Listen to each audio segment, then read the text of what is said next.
By posting this video, I am basically digging a hole for myself and creating a lot of trouble for myself, because once you watch this video, you will learn 90% things about bread baking, the basics of it, and then you will be able to create any bread recipe you want, and any bread recipe I post after this will be useless and moot. So if anywhere in the video I am saying salt should be 2%, sugar should be 3%, yeast should be 1%, that percentage is calculated from the total quantity of flour. If anywhere you're reading a recipe and it says 10% fat and the total quantity of flour is suppose 500 grams, then the total quantity of fat will be 50 grams.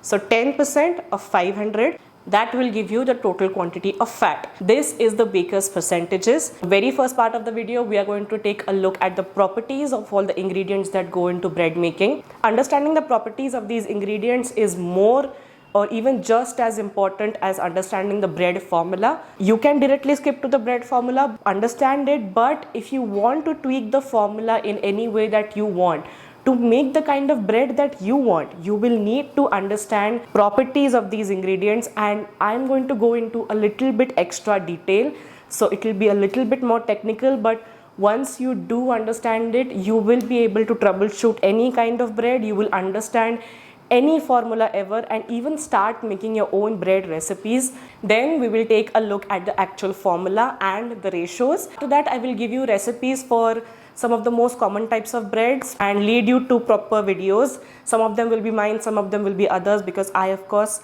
don't make all kinds of bread. I make some of them and I make them well. Any basic bread recipe only has 4 main ingredients: flour, water, yeast, salt. Anything else apart from that, be it sugar, fat, eggs, milk, are considered as extra ingredients. Starting with the very first ingredient, we are looking at flour. Flour is basically composed of 2 main ingredients: proteins and starches. The enzymes that are present in the flour, like beta amylase, these enzymes break down the starches that they are in the flour and release something called as maltose sugar. So even if you don't add external sugar to your bread recipe, the yeast can feed on this maltose sugar, can grow, and hence produce a good bread. That is why sugar does not come in the main 4 ingredients of bread making, but salt does. That's why breads can also be made without adding external sugar, given that you don't add any other extra ingredients like fats, milk, or eggs. Flours also contain 2 types of proteins, soluble and insoluble. The soluble protein in the flour is what feeds the yeast along with the sugars, and the insoluble proteins, these are again of 2 types, glutenin and gliadin. When flour is mixed with water, kneaded a little bit, these 2 proteins turn into gluten, and gluten is one of the most said and common word when it comes to bread making. Gluten gives structure, and bread is a strong structured baked good. Low gluten baked goods and desserts are more like cakes and cupcakes, where the structure is very tender and soft. So according to this protein percentages, there are different types of flours: either strong flour, medium flour, or weak flour. Strong flour is basically bread flour.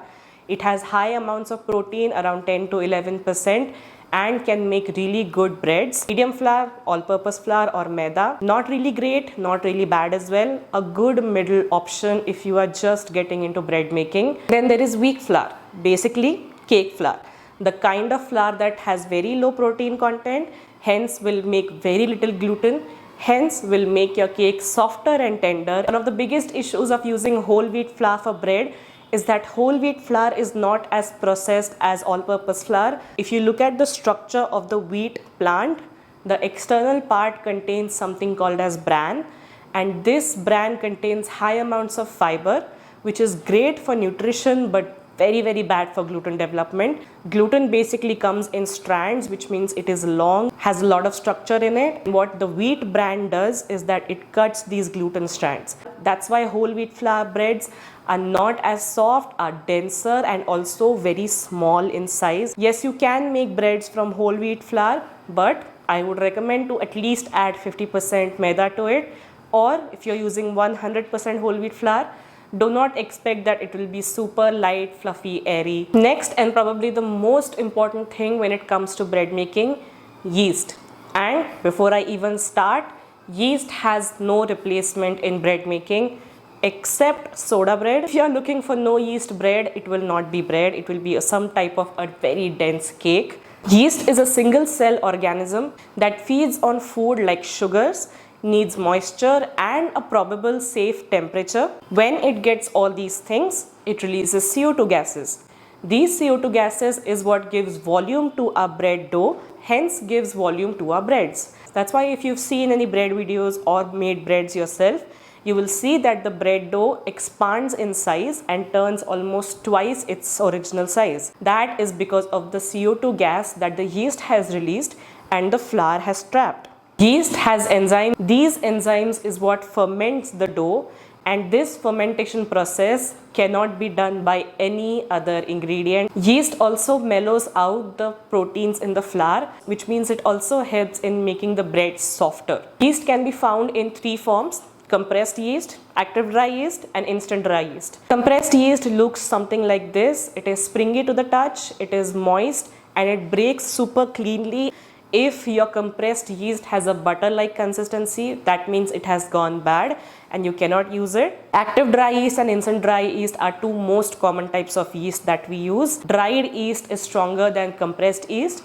If you are using compressed yeast, you will need 1.5 to 2 times more than active dry or instant dry yeast. Active dry yeast you first have to activate in some lukewarm water along with a little bit of sugar. Instant dry yeast you can just add along with all the dry ingredients. If you are on a general baking level, active dry yeast and instant dry yeast can be used interchangeably. Normal bread dough formula containing approximately 2% salt, 2 to 3% sugar, 1 to 2% fat. The amount of yeast should be about 1 to 2% or 0.5 to 1% if you are using dried yeast. This is the basic formula for a very basic bread. There are obviously a lot of caveats to this depending upon what kind of bread you're making. Some breads absolutely have no fats in them. They are called crusty breads or baguettes. Other breads have a lot of fat to them, like 40 to 50% fat, like brioche dough. So there are a lot of caveats like this which will lead to increase or decrease of yeast quantities. A few of these caveats are as follows. If your dough requires extra amount of salt, like if you're making a focaccia bread, something that has a lot of olive oil and a lot of salt, then the yeast needs to be increased because salt has a direct effect on yeast. I will go more into this when we come to salt. If it has more sugar than 5 to 6% of the flour and more fat than 5 to 7% of the flour, then the yeast will have to be increased accordingly. Instead of kneading the dough by your hands or by a hand or stand mixer, you're fermenting the dough. You will need to decrease the amount of yeast. If you are in summer season, the yeast will have to be reduced because yeast is directly related to temperatures. Higher the temperature, faster the yeast will act and faster it will give out carbon dioxide. Whereas if you are in winter temperature, you will have to increase the yeast because of the same reasons. If you are trying to make a bread quickly, it will definitely require more yeast. Nowadays, the method of fermenting the dough and then making bread is not very frequently used because it does take a lot of time and is more technically oriented and can go wrong very easily. Nowadays, high-powered mixer, stand mixer, hand mixer are used more because not only does it develop gluten super easily, the yeast acts very quickly. Now is salt, and salt is directly and indirectly related to yeast. So yeast contains enzymes. All these enzymes are responsible for fermenting the dough as well as giving it stretchability and malleability. And salt controls these enzymes that the yeast produces. And yeast then controls the sugar that is there in the dough, either the sugar from the flour like maltose or any external sugar that we have added. If you've seen baking videos, some people will tell you to not add salt with the yeast. Some people will add salt in the end. Some people will add salt and yeast to different parts of the bowl. This could be the reason. But if your yeast is of good quality, and you have balanced the formula properly, taking all these things into consideration, you can definitely add salt and yeast together, especially since active dry yeast and instant dry yeast are of super high strength. Salt is also essential for giving flavor to your bread. It also is hygroscopic in nature, which means it holds on to moisture and makes your bread softer. If you've made a dough out of the flour and all these ingredients and the yeast has started doing its job, releasing CO2. Adding appropriate amounts of salt will help the dough give strength as well as give it that mellowness so that it can easily trap the gas and easily have elasticity, so that all the gas that is being produced by the yeast can be held inside. Normal breads will have around 1.5 to 2% of salt depending upon the type of flour or the kneading process. Next ingredient is sugar. Sugar can either be the sugar that is produced from the starches in the flour or externally added sucrose, which is our table sugar. It also gives color and crust to the bread. Sugar is also hygroscopic, which means it will help in maintaining moisture of the bread. And now the fat percentages. The basic bread ratios and percentages only contains around 1% to 2% of fat. Fat helps in lubricating the gluten strands that are developed and are essential for structure of the bread. It also helps in giving elasticity to the gluten strands, so it can hold more amount of gas and can expand easily. Fats like oil or butter can also add moisture to our cake, and it definitely brings a more deeper, richer taste to our breads as well. If the percentages of fat increases too much, it can become a dead weight on the yeast, and the yeast cannot produce as many gases as it's supposed to. So if the fat is increasing, the yeast will also need to be increased. And fat is always added by the very end of the mixing procedure, because if fat and flour get mixed together, the fat particles coat the flour particles, and then the flour cannot get mixed with the water easily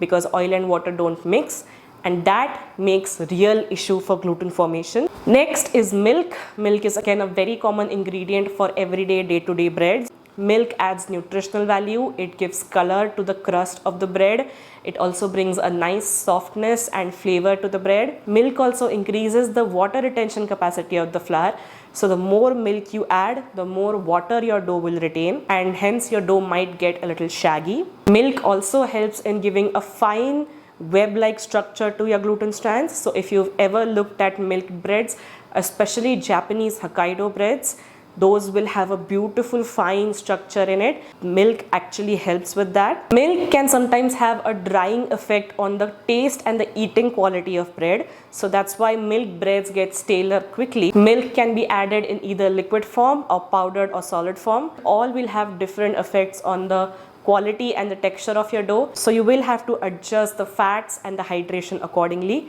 which we will look at the end of the video. Kneading is what will develop the gluten in the dough.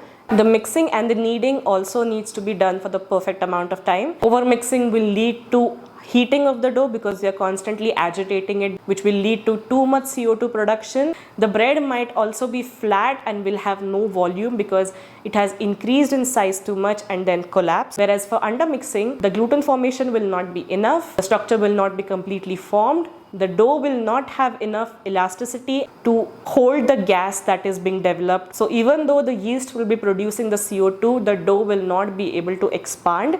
So the volume of that bread will be very small. Instead of getting overwhelmed by undermixing and overmixing, the best thing you can do is after every 2 to 4 minutes of kneading, you can try the window pane test. Take a small amount of dough, stretch it as thinly as you can. And if it gets stretched super thinly and you can see the light pass through the dough without actually the dough tearing, then there is enough gluten and you can proceed to the next steps. Once you start mixing all the ingredients, it will first feel like the dough is not getting mixed together. It is very thin, it is very tacky and shaggy. As you keep mixing it, the water absorption capacity of the flour will keep improving. Small amount of glutens will keep getting developed and eventually the dough will come together. Next part we are looking at is the baking temperatures and the oven management. So a normal bread that has a fixed sort of percentages and ratios that we looked at before, those breads are baked at anywhere from 400 degrees Fahrenheit to 480 degrees Fahrenheit, which is around 230 degrees Celsius. The more ingredients you keep adding to your bread dough, like more amount of fat, more amount of milk, eggs, or if your dough is more on the sweeter side, lesser the temperatures will keep getting. You cannot bake a super enriched dough that has lots of fat in it at a high temperature, it will burn. Temperature of the oven is very important for the proper baking of your bread. If your oven is too hot, coagulation of the proteins on top of the bread dough which means the crust that forms on top of the bread dough, that will happen super quickly and it will completely lose its elasticity, which means whatever gas the yeast is producing inside, that gas won't be able to cut through that toughness, and it will eventually make a huge crack on top of the bread, and the air that will escape will eventually lead to collapse of your bread. Whereas on the other hand, if your oven is too cold, the coagulation of the proteins on top of the bread, which means the crust forming, will take too long. As the temperature rises slowly, the yeast will be active for a really long time. The bread will take really long to bake. It will be dry, crumbly, and will stale very quickly. On the same notes, if you overload your oven, which means you keep a lot of bread pans next to each other, all the breads that you have kept inside will get lesser amount of heat, and the effect will be same as a colder oven. Whereas if you underload your oven, which means put a small amount of bread dough inside a very large oven, the effects will be same as overheating your oven. Heat is not the only thing you need to worry about when you're baking your bread. Humidity is also something that needs to be worked on. This is more suitable if you're making a bread that has minimum to no amounts of fat in it, which means a crusty bread, an artisan bread, or baguette of some kind. At that time, you need to create humidity inside your oven. You need to add a few ice cubes on the tray on which you have placed the bread doughs. You can also put a tray of water in the last rack of the oven. As the water evaporates, it will create a nice humid environment inside the oven, and your crusty breads, your no fat breads, they will have a nice texture on the inside as well as outside. Another very important thing about cooling and cutting breads need to be removed from their molds almost immediately after they are out of the oven, because the breads are super hot when they are out of the oven. If you let the breads cool in the tin itself, it can lead to condensation and your breads will get super wet, and it will also ruin the texture inside, also reducing the shelf life of the bread. Second, cutting of the bread. Do not cut the bread when it is straight hot out of the oven. Yes, it will taste amazing, but whatever bread is left behind, it will stale almost within 3 to 4 hours. The bread will have no longevity, because when the bread is straight out of the oven, the starches are in a very swollen format, and as the bread cools down, the starches also shrink, which means it also continues cooking and heating and forming its texture when it is hot inside. We can finally get to the ratios and the formula. The very first thing, we are going to look at a very simple kind of a bread. The salt percentage will be 2, the yeast percentage will be around 1.5 to 2, and the sugar percentage will be around 2 to 3%. Fat will be around 1 to 2%. It can go up to as high as 6%. Anything more than 6% of fat, and you need to increase the fat by about quarter teaspoon to half teaspoon, depending upon what kind of bread you're making and how soft and voluminous you want your bread to be. Other most important percentage that comes in this sort of bread formula is the hydration percentage. Like I explained in the beginning of the video, these percentages are calculated based upon the quantity of flour. So if a recipe says 70% hydration dough, which means if the flour is 100 grams, the water will be 70 grams. And all these other ingredients, salt, sugar, yeast and fat, will depend upon that. It will involve some kind of a math, but as long as you know just how to calculate amounts from percentages and percentages from amounts, you should be fine. The hydration percentages start from as low as 50% and can go way above 100% as well. 50% hydration doughs are low hydration doughs, which includes tougher breads like bagels, pretzels, or even some pizzas. Medium hydration percentage doughs start from around 58 and go from up to 68%. Anything above 68 is considered high hydration. Medium hydration doughs include sandwich breads and our normal artisan breads. And high hydration doughs are focaccias, ciabattas, or even some pizza doughs. So if you're making Neapolitan pizzas, those pizzas are high hydration. Some focaccia breads, which is an Italian bread that contains a lot of olive oil. These breads can go up to 110% of hydration. One very important thing to remember, higher the hydration of the dough, more difficult the dough will be to handle. Dough will become stickier, shaggier, and will become more and more difficult to handle. If you're making anything above 70% hydration, you need to wet your hands a little bit. Another very important thing is to stretch and fold the dough while the dough is resting. Stretch and folds are performed about 30 minutes to 1 hour after you mix your dough together. To perform the stretch and fold, we start by wetting our hands so the dough does not stick. Then gently reach under the dough, stretching it up without ripping and folding it into the center. From there, we rotate our bowl a quarter turn and make sure that we get all 4 sides of our dough. We typically do 4 rounds of stretch and folds with about 30 minutes in between each round. You'll notice each round you do a stretch and fold, your dough will get harder and harder to stretch. And that's because we are developing the gluten and it is strengthening our dough. Going into round 1, your dough will look very loose and lumpy, and by the end of round 4, you should have a bubbly but smooth, strong dough. Then you will finally shape the dough, let it do its final ferment, let it proof for its final time. This final proofing time will also be lesser.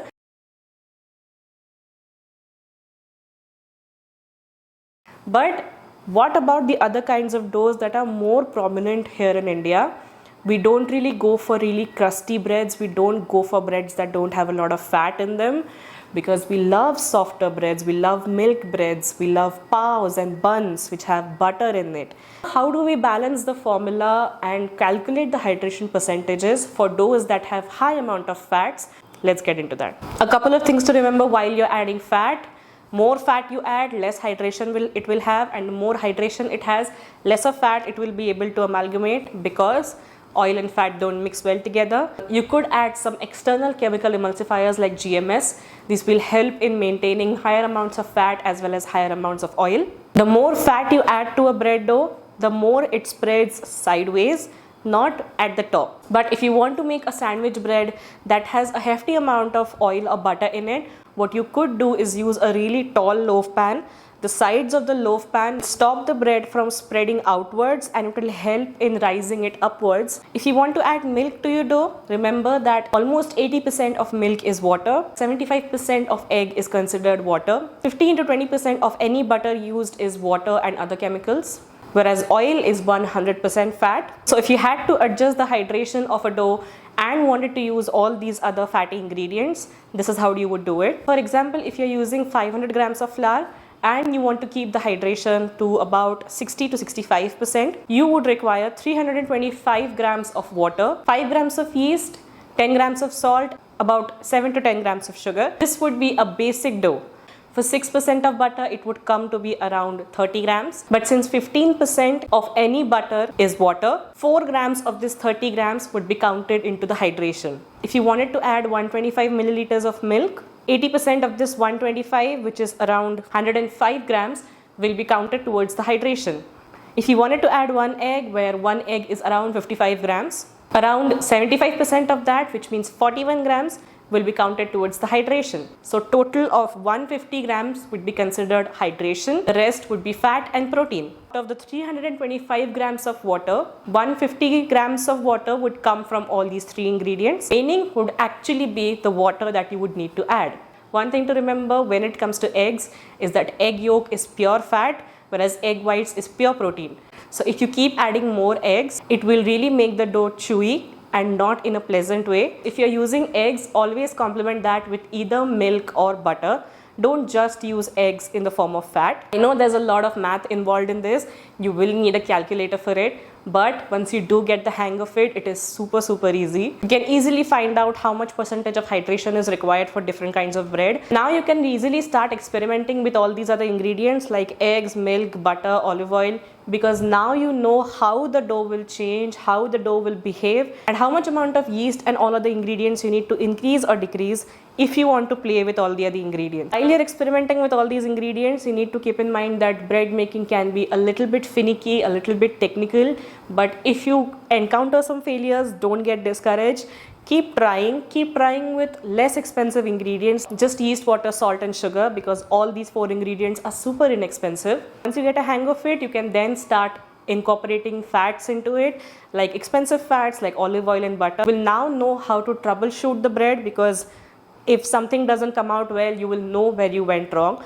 You can always refer this video back again. I will also link some good reference videos in the description, along with some basic recipes for all the basic breads that we require. And if you want to see my all-purpose brioche bread recipe where I have made donut, bread and pizza with the same dough, you should check out this recipe. Bye bye.